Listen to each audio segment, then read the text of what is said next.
Good morning, everyone. I think it's time to get going. Welcome to our Oregon Health Authority MOTS CE webinar, December 4th. Tomorrow, the big day, December 5th. For those of you who are familiar with it, it is a Dutch holiday and it is called Sinterklaas, December 5th. And it is similar to Santa Claus, but it is just for children, basically. So, just a little FYI. But it was also the reason that I always remember when MOTS first started, because it was December 5th, Sinterklaas, in 2013. So, and we're still going strong, but Rhodes is on not too far away on the road. So we're still happy to have everybody here joining us. And we'd like to talk about a lot of things today. The webinar, of course, is recorded, as it always is, and will be placed on our website. And Kelly is getting very good at this, and I think it's usually within a day or two. It's or sometimes the same day, it's already out there. So in case you have to pop out or would like to share this webinar or something of interest you might want to re-listen to or think you've missed something, it's always out there and you can review it again. So. Okay, this is the agenda for today, and the first thing on it is the MOTS team. And of course, our Rhodes and MOTS system admin and Rhodes product owner is Kayla Camelli. And below that, Jody Kramer, our technical expert for the MOTS EDI and also the Rhodes product co-owner. And underneath that, there you see Lisa Tseko with a big smile, Rhodes Junior System Admin. Junior is a bit of a tricky one, but she's great to have in our team. And in the middle top, you see myself, senior systems analyst, not just for MOTS, but also for Rhodes and ODE, the OHA behavioral health data warehouse system that we also have. So, and then you'll see Justin, our report specialist and research analyst. If you have any questions about any of the data that we have, Justin is the guy to ask, because he can always magically make everything that you're looking for appear out of the vast, huge amounts of data that we have. Sometimes it's a struggle a little bit, but there's always a solution that we'll figure out. Anna is a similar situation, MOTS report specialist and data analyst, does similar things as Justin. Justin sometimes needs a break or needs help or can't do everything all by himself, of course. So we have Anna to help him out. And then we have Mary and Cecilia, our MOTS support specialists. They are the main people that you probably know best, because those are the first people, our first line of defense. When you have any questions, issues, problems, something that needs to be sorted out, figured out, they are the MOTS support team, and those are a great help to us. And of course, at the bottom right there, you see Kelly, our Rhodes and Compass Program Communications Analyst. She put this nice webinar and slide sheet together, and that is the team. Okay, what else are we going to do today? We're going to talk about if your information has changed. Mary has some words about that. Then about the Rhodes Go Live update. Oh, going a little fast. I just wanted to quickly go through the agenda. Sorry, Pete, I didn't know you wanted to run through it all. That's okay, just a little overview. Data cleanup, MFA, multi-factor authentication, just to give everybody an idea of what we'll be talking about in case something comes up and they have to jump out, they might be able to time it or something. So the intro to MOTS sessions that we do once a month still, switching from CE to EDI or from one EDI to another. That's Jody's specialty. And always at the end, we have some Q&A. And of course, we give you our contact information. Thank you, Kelly. Go ahead. Okay, has your information changed? Mary, go ahead. Okay, thank you, Pete. Good morning, everybody. We just want to remind you that changes happen all the time. And sometimes we're not aware of those changes until maybe we'll try to send an email to you and it gets back undeliverable. And so we just like to keep abreast of those changes. So if anything's changed in regards with MOTS, the information that we have, maybe your email address has changed, that happens. We've gone through several email changes here at the state. The domain's changed, or maybe your agency has changed its name. Again, we here at MOTS, we've experienced that quite a few times in the state. The state decides that we no longer want to be called the adult and mental health program. So now we're the behavioral health program, or now we're Compass. There's just a variety of reasons why things changed. Maybe you got a new phone, or maybe the agency or the facility that you have is under new ownership. Uh, we'd like to be kept abreast of those changes. So please don't hesitate to send us an email to Mott Support and let us know if any kind of changes that may have happened to yourself or your facility, or so that we can keep our information current. And I will turn it back to Pete. Thank you. Thanks, Mary. Yes, email is very important because we send our reports to you guys. So if something changes and the report goes who knows where, or goes to a person that no longer works for your organization, they'll probably be nice enough to forward it and let you know. But we need to know so we can make the change and get the information at the right place. So thank you, Mary. Kayla, roads go live. Drum roll. Thank you, Pete. Good morning, everyone. If you haven't heard yet, there has been an update on our go live date. We are rescheduling to Q1. We found some bugs during our user acceptance testing that needed to be refined and flushed out to make sure the system was working appropriately before we invite users to use the system. So we are pushing that out to Q1. A specific date is yet to be determined, but once it is, we'll definitely let you know.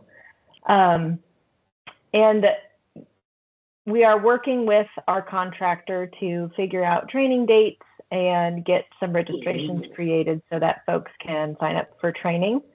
And so just be on the lookout in our webinars and in the newsletter for new information about those things. And that should be coming out in the next couple months. I want to say handful of weeks, but the next couple weeks are going to be very, very busy for everyone. So it'll likely be after that. That's all from me. Thanks, Pete.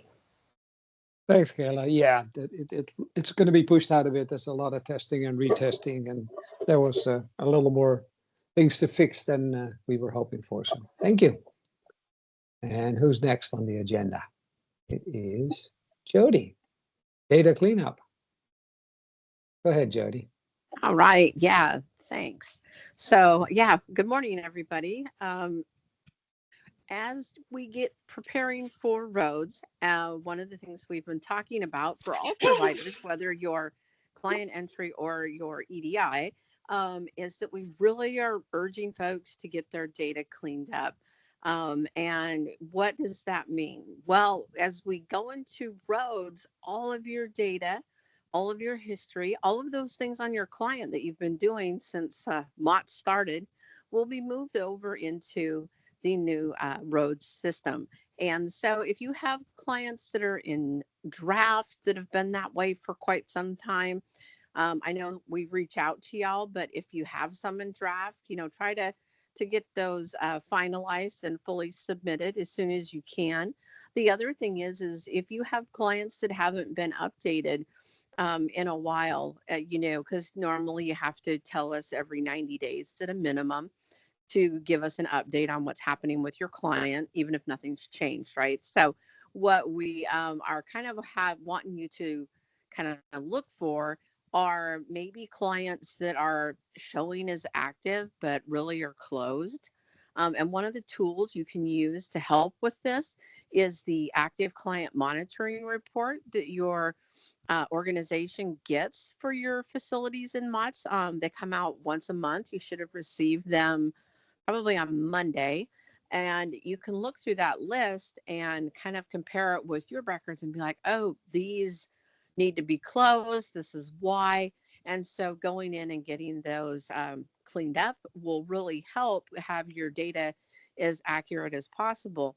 Now, I'm kind of talking about the client data, right? But also, like as Mary has mentioned, just even your contact information, users that maybe aren't there anymore, um, information on your facility or agency setup, like making sure we have those as up to date and cleaned up as possible will really give us a nice fresh look as we get into the road solution.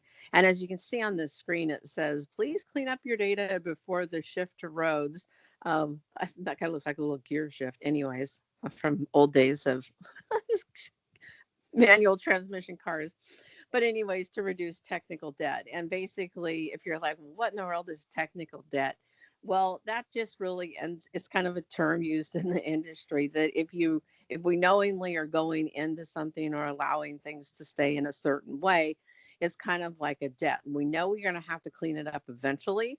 So with the go live getting pushed, in some ways it is good news as well, because it gives us more time for you all to be able to do these things. So if you need any help, if you have any questions, you can ask them here today, but you can always reach out to us at MOTS Support, and we'll be happy to clarify or help you figure out where your organization is at for reporting and what you need to clean up. So I think that's it, Pete. Excellent, Jody. Thank you. Who is next on the agenda? It is Kelly, MFA, multi-factor authentication. Go ahead, Kelly. Yes. Hi, good morning, everyone. Multi-factor authentication. We have been talking about this for a while, so I'm sure you have heard us letting you know that this is coming. And I'm sure you've all encountered MFA with your bank or doctor's office or that sort of thing. So it's just that extra added layer of security to keep our data safe. And it's being implemented across all of our programs at OHA. So it is coming to roads as well. So as we prepare for go live, you will need to have MFA configured. And some of you may have already done that, and that's great. But if not, we have some options for you.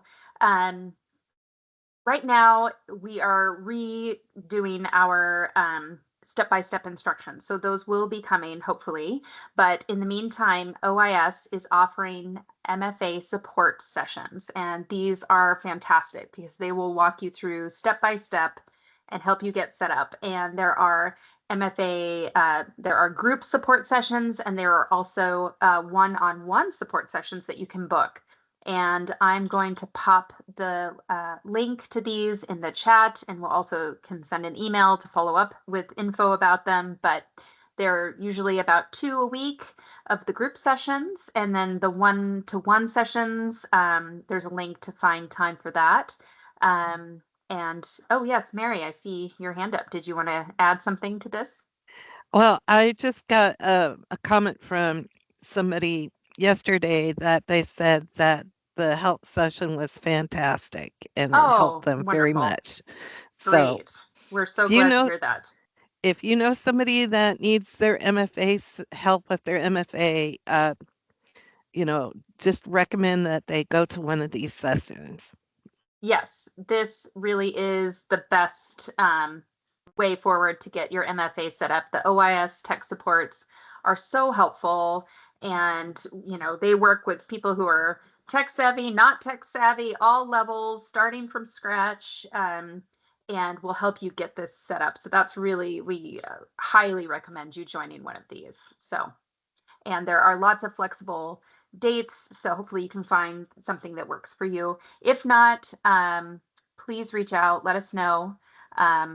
Also, I should add that there's that these are often for using the Microsoft Authenticator app on your smartphone, but also a YubiKey is an option, although we do recommend the app as kind of the less cumbersome way to go.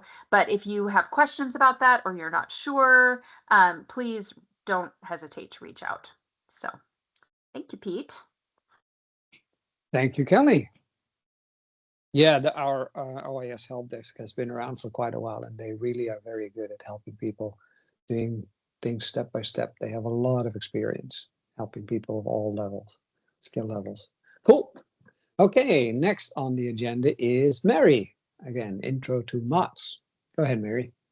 Okay, so while we're waiting for roads to be implemented, we have every second Wednesday of the month an intro to MOTS, and this is just a high-level view of what MOTS is, why it's why we have MOTS, why we're asking for the data that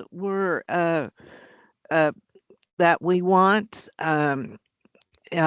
You'll get a demonstration at the end of what the MOTS client entry page looks like, the information to be in, and we'll share with you where you can find resources for help in filling out the form.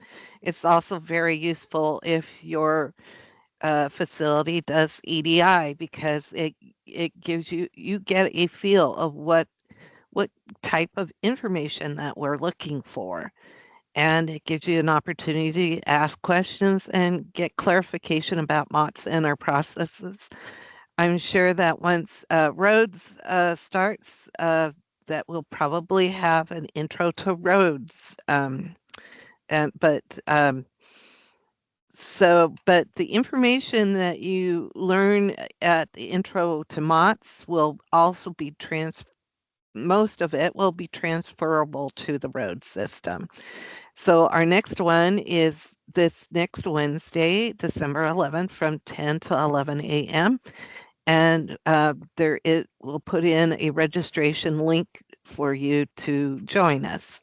So this is for anybody that's new to MOTS or wants to learn, have a refresher, or wants to learn more. So thanks, Pete. Thanks, Mary. Yes, behavioral health data will always be behavioral health data. General. Cool, thank you. And the next one on the agenda is Jody again, switching from CE to EDI or EDI to EDI. Go ahead, Jody. All right, thanks, Pete.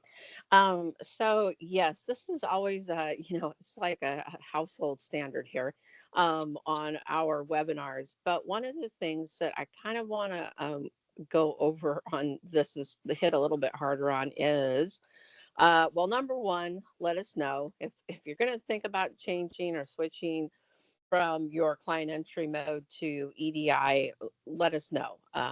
If you're getting a new EHR and it's got functionality into it, when you let us know, we'll be able to ask the appropriate questions depending on what EHR it is, and how we need to proceed forward to get you all converted over and switched up.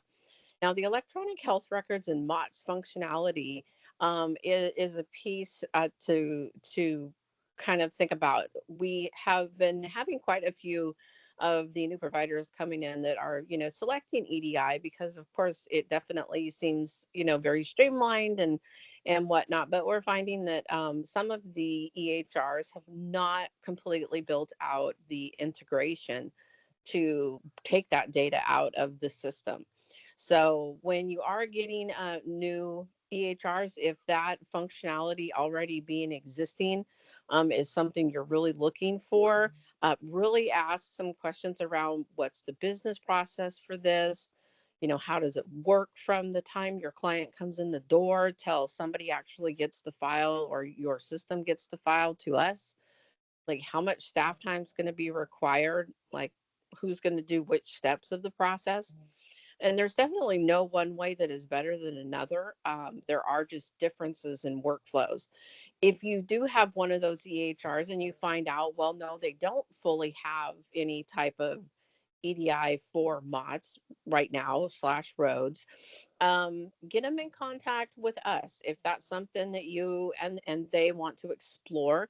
We have documentation around the development of that. We make ourselves available for those projects when they decide they're going to go into this level of effort to build out for you and their system.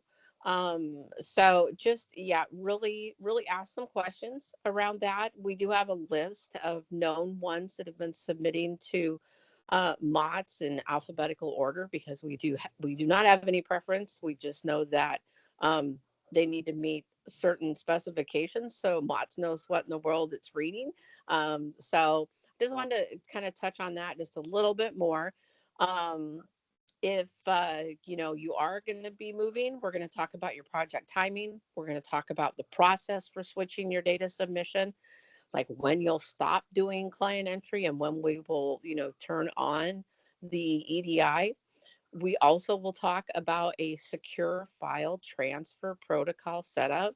SFTP is a common acronym that is used, and it is a server location that's kind of like our post office in a sense for MOTS, where you drop your files off and where you pick up the results files after the file has been processed. They process every day, so you drop it off one day, you pick up the results in the morning.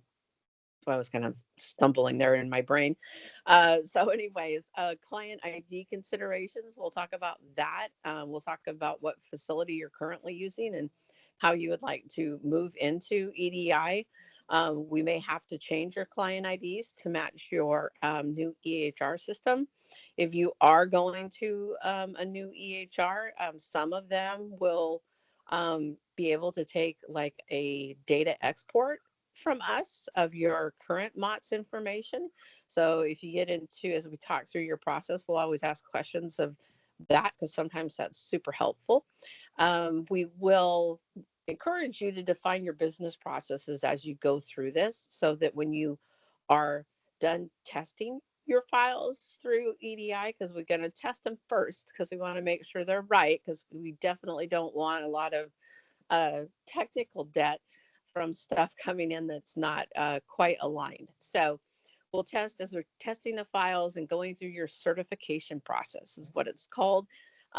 We really, and the EHRs kind of highly recommend you define your process for who's going to be doing what, at all stages. You're going to go live, which is super exciting. Like we've hit a major milestone. And then we do offer, and some of the EHRs do this as well, they kind of offer like follow-up. So just because you go live, maybe you want to have, still a touch point for once a week, for a month or every other week or once a month, whatever it is that you feel like would be helpful, because going live is exciting, but that's where everything really starts moving and where you get your results. And we talk about what went in, what didn't, what do you need to fix, how's it going to come back again. Like there's a lot of pieces in there, but those follow-up sessions are really valuable. And the EHR representatives for the state reporting always seem to like to utilize those. So I think that covers it from top to bottom. Just know that we are here to help you and your EHR as you go into this endeavor. Thank you, There Jody. Yes, and as I mentioned in the beginning, we started this in 2013. So Jody and myself also as well have quite a bit of experience on how all these things are working. So good resource to check first before you step into anything. Or sorry, go ahead. Yeah, and just one other thing on that, because we are getting so close to the road system. I know sometimes folks are like, "Oh, we're going to a new EHR. They send a MOTS already. Should we set it up or should we not? Because we know roads is coming." Well, the wonderful part of roads is it is on go live will be accepting the legacy, what we're calling roads version 1 files. So if you are going to a new EHR, they have that already set up and existing. We highly recommend you just keep getting that set up and established. Unless you want to stay with client entry, you're more than welcome to do that. But definitely what has been being submitted and accepted by MOTS will be accepted by roads. And the EHRs are still doing the version 1 because we have not gotten the documents out yet that they need to develop version 2, which is essentially not a full redo. It is just we're adding additional things they can send in their file, and we're removing a few things that we no longer need to collect. So, and we have been in communication with the bulk of the ones that are submitting to MOTS now. So if you're going into a project like that, we can talk about that once you let us know. But just be aware that it's keep moving forward, keep implementing MOTS. If they're starting from scratch, then we probably want to maybe have that initial call first to be like, do you guys, do you want to wait just a tiny bit till these new documents come out, which should be in the next 60 days or something like that, quarter 1. So sorry about that, Pete. I just wanted to add that in because that is a common question we get when folks are looking at stuff because of roads. No problem, Jody. Thank you. Okay, then we are already, it's been half an hour to the Q&A. Did anything pop up? Did I miss anything? Because sometimes people put something in the chat and I don't really see it happening because something else has caught my eye or I'm talking or something. So is there anybody who has any questions? That is good news. That meant that we were very clear. So, okay, as I said at the beginning, a recording will be posted on the MOTS website under webinars and newsletters. We also have a newsletter that comes out once a month, and it's a little summary of what's happening or just some nice articles about questions that we are very often asked. So try to keep you as up to date and informed as possible. So besides this webinar, we also do our MOTS intro and the newsletters, and it's all on our website. So check that site for information. Check that site for a past edition of the MOTS Messenger and newsletter. If you missed a few, you might want to reread some of them, or just skim them and see, hey, was there anything that I missed a little while ago? Future webinars are coming up, and we're sticking with the first Wednesday of the month at 9 o'clock, and we have been doing that for MOTS, and pretty sure we'll be doing that for roads as well, because I think everybody's kind of getting used to that. So the next one will be January 8th, 2025. Get that in your head. Signups are available on the website. And if there's no questions and no comments, thank you all very much. And thank you for joining us today. And here is the list of all the individuals that can be in any way or form, shape or form, help you making the experience better. So thank you all very much and have a wonderful rest of your day. Thanks, everyone.